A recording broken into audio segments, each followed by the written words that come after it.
আমাকে বলো না দাদা, ভিডিও করার সময় পাই না, সকাল 10টা থেকে রাত 10টা পর্যন্ত কাজ করি। তাহলে আজকের ভিডিওটা তোমাদের জন্য। আমার যখন ইউটিউবে প্রথম ভিডিওটা ভাইরাল যায় তখন আমি কাউকে জানাইনি, এমনকি আমার পাড়া থেকে বাড়ি থেকে কেউ জানতো না যে আমার একটা ইউটিউব চ্যানেল আছে। কিন্তু রোজ একটা করে হলেও আমি তাদের ভিডিও আপলোড দিতাম। হঠাৎই আমার বাড়ির পরিস্থিতিটা প্রচন্ড খারাপ হয়ে যায়, তখন আমি একটা মদের দোকানে কাজে ঢুকি। তার আগে পর্যন্ত আমি মদ ছুঁয়েও দেখিনি।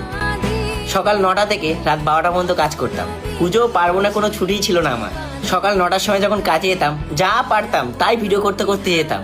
আর দুপুরবেলা যখন বাড়ি আসতাম তখন যা পারতাম তাই ভিডিও করতে করতে আসতাম। তারপর আমি যখন রাত 12টায় বাড়ি আসতাম, ছাদে গিয়ে ভয়েস ওভার দিয়ে এডিট করে সেটাকেই ছাড়তাম। ওই করতে করতে মদের দোকানে বসেই আমার 1 লাখ সাবস্ক্রাইবার কমপ্লিট হয়। খুব আনন্দ পেয়েছিলাম, কিন্তু আনন্দটাকে ভাগ করে নেওয়ার লোক পাইনি। তখন আমি একটা ডিসিশন নেই, কাজ ছেড়ে দিই। তখন আমার ইউটিউব বলো ফেসবুক বলো কোথাও থেকে একটা টাকাও ইনকাম ছিল না। তাই শুধু তোমাদেরকে একটাই কথা বলবো, নিজের স্বপ্নের জন্য কাজ করো।